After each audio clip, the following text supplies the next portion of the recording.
Alright, magandang hapon na ho sa lahat natin ng mga viewers Luzon, Visayas at Mindanao all over the world. Welcome naman sa ating panibagong video, panibagong reaction, mga ka-aksyon, mga kakampeng.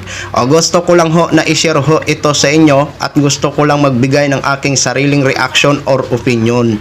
Tungkol ho ito sa katanungan ni Senator Judge Robin Padilla.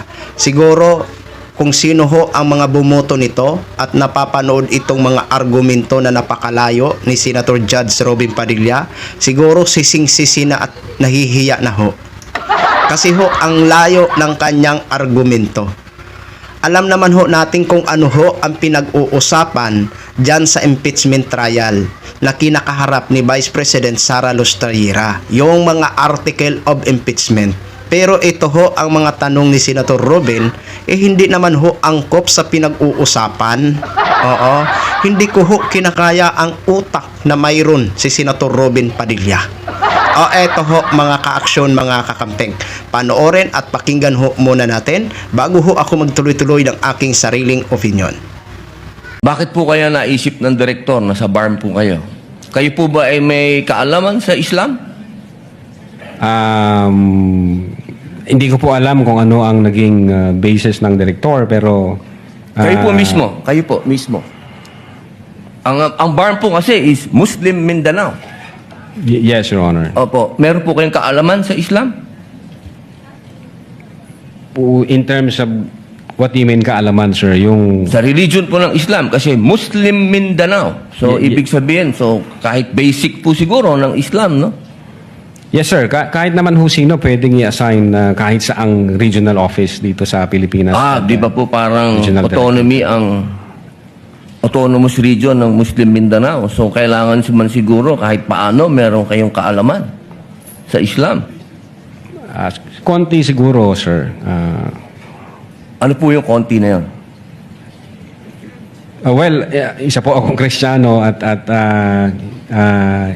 hindi ko ho malalaman yung kabuuan nung Siguro po dapat meron kayong basic din na knowledge ng Islam. Ano? O di ba? Ang layo ho ng kanyang mga katanungan o argumento dito sa witness na si Attorney Lutok. O, ano ho ang sabi niya? Question niya o tinatanong niya, bakit kaya naisipan ng director na doon ka i-assign sa BARM? Abay, ano ho ang pakialam mo, Senator Robin Padilla? Hindi mo yan trabaho para tanungin at tanungin yan sa witness. Di ba? Hindi mo yan trabaho, Senator Robin Padilla. Mawalang galang na ho sa inyo. Bakit nyo ho questionin kung bakit doon siya inassign o bakit naisipan ng director na doon siya i-assign bilang NBI doon sa BARM? Ano bang paki mo doon? Hindi naman ikaw yung amo niya. Di ba? Oh, may alam ka ba sa Islam? Pati ba naman yun? Itatanong mo kung may alam ang isang abogado sa Islam?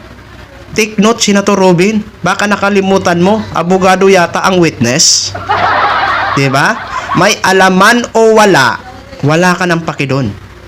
At walang batas, Senator Robin Padilla, na nag-aatas na kailangan may alam ka o marunong ka magsalita ng Islam o marunong ka magsulat ng Islam bago ka ma-assign sa BARM. Walang batas na ganun na nag-aatas. Okay? Ang pinag-uusapan ho, Senator Robin Padilla, ang impeachment. Diba? So, bakit ang layo-layo ng argumento mo? Diba? So, wala ka ng pakialam dyan kung si Attorney Lutok, kung marunong ba siya magsalita ng Islam o hindi siya marunong magsalita.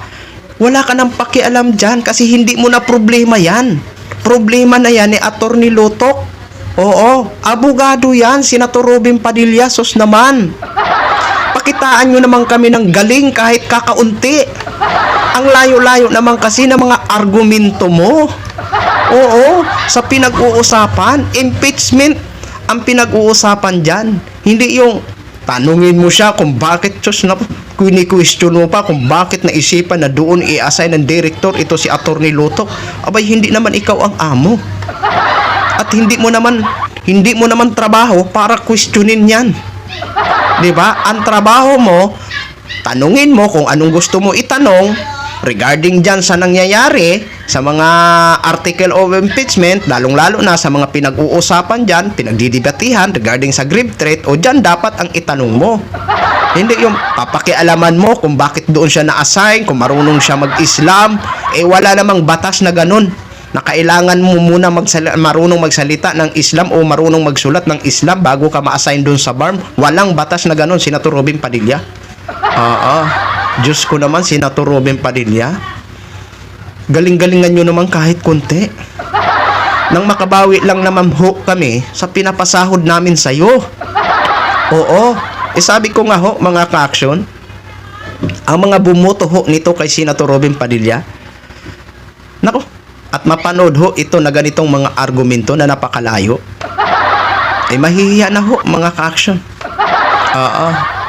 Kaya lagi ho siya napupuna kasi napakalayo naman ang argumento. Bakit di mo na lang kasi gayahin si Senator Lito Lapid? Less talk, less mistake. O yun lang ho, mga ka-action, mga kakamping Knogin, share ko lang ho sa inyo yan. Maraming salamat ho sa ating mga viewers, Luzon, Visayas at Mindanao all over the world. Ako po ang inyong lingkod, si The Action Man. Have a good day, everyone.